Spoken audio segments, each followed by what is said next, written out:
بسم الله الحمد لله والصلاة والسلام على رسول الله وعلى آله وأصحابه ومن والاه أما بعد السلام عليكم ورحمة الله وبركاته.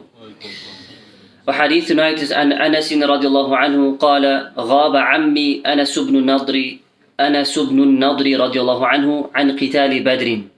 Anas رضي الله عنه, he says, my uncle Ammi was also Anas ibn Nadr رضي الله عنه. He was absent from the battle of Badr. فقال يا رسول الله غبت عن أول قتال قاتلت المشركين. He said to the Prophet ﷺ, I missed the first battle that took place that wherein you fought the mushrikeen. Then he says لئن الله أشهدني قتال المشركين لا يرين الله ما أصنع. He says, if Allah allows me to witness a fight where we fight the mushrikeen, then Allah will see what I will do. And I will prove myself to Allah Azza wa Jal. فَلَمَّا كَانَ يَوْمُ أُحُدٍ. On the day of Uhud, انكشف المسلمون. When the Muslims were driven back, after we know what happened, they came down from the mountain and then they faced losses. They were driven backwards. This man Anas, he says, اللهم أعتذر إليك مما صنع هؤلاء يعني أصحابه وأبرأ إليك مما صنع هؤلاء يعني المشركين. He said, Oh Allah, I am innocent before you of what these people have done, what the mushrikeen have done. And I beg of you to excuse these people for what they have done. The Sahaba who erred by coming down the mountain of Uhud. He made this dua. Forgive the Sahaba, excuse them, and I free myself from what the people of shirk are upon, of disbelief. ثم تقدم فاستقبله سعد بن معاذ. So he went forward in battle. And Sa'd ibn Mu'adh radiallahu anhu, يعني met him as he's going forward. Sa'd meets him. فقال يا سعد بن معاذ الجنة ورب الكعبة. He says paradise. Jannah, by the Lord of the Kaaba. He swears by Allah, this is what's driving him. He can sense it, he can feel it. إني أجد ريحها من دون أحد. I can smell its fragrance at the bottom of Uhud. I can smell its fragrance here at the bottom of this Mount Uhud. He says to Sa'd. Shaykh ibn Taymiyyah rahimahullah, in this part of the hadith, he said, وَهَذَا وَجْدَانْ حَقِيقِي. He said, this is something that, this smell that he found, this was something real. It was not something he imagined. It wasn't تَخَيُّلًا أو تَوَهُّمًا. This wasn't something he imagined or pictured. No, this was something that he really smelt. And he says, this is min karamatillah lihada rajul. Allah gave him this karama, this miracle, that he could sense and he smelt the smells of the fragrance of paradise. And so he went forward. قال سعد. Sa'd later says to the Prophet ﷺ, فَمَا اسْتَطَعْتُ يَا رَسُولَ اللَّهِ مَا صَنَعْ. I couldn't keep up with him. Ya Rasulullah, what he did, I couldn't bear with him. He went ahead and I couldn't stay with him.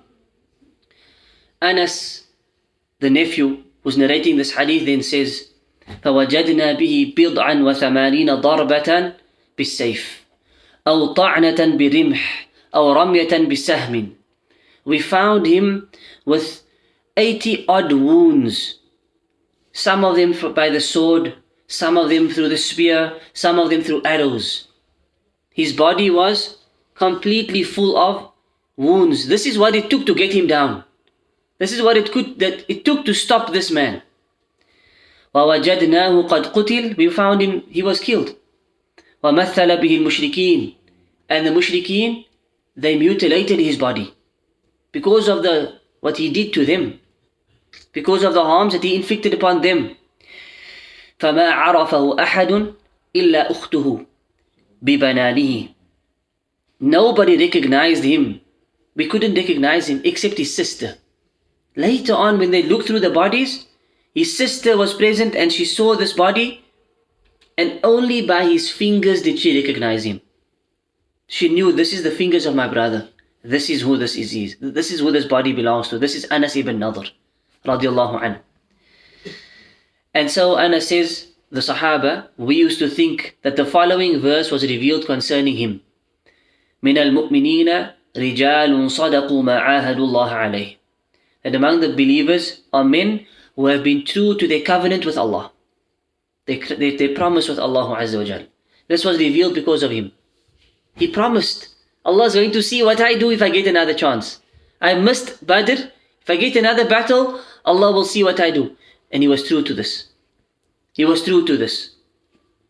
So the hadith is brought into this chapter of mujahada, chapter of striving, and this is apparent. I think the meaning is clear. It shows us the mujahada of Anas ibn Nadr, who went out and gave everything for the sake of Allah. He left nothing behind. And it took 80 wounds to stop him, to fulfill what he wanted, which is to please Allah Azza wa Jal. So this is the mujahada of the Sahaba.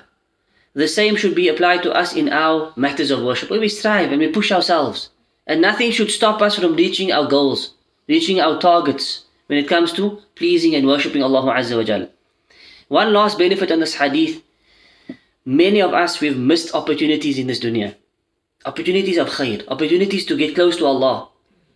This Sahabi, he missed Badr. Because he missed Badr, he made sure, I'm going to make up for that lost opportunity.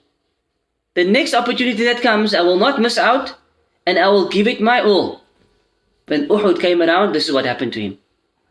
Every one of us, we've missed so many chances to get closer to Allah, to do things, to attend a dars, to attend a dawrah, to attend a conference, to do something of goodness. When the next one comes, do not be the one who misses it again.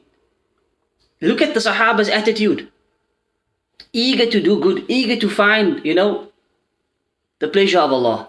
This should be the attitude of us, of the believers, our attitudes. The next opportunity that comes, make sure you're there. Make sure you're on the forefront, seeking knowledge, pleasing Allah in the first saf.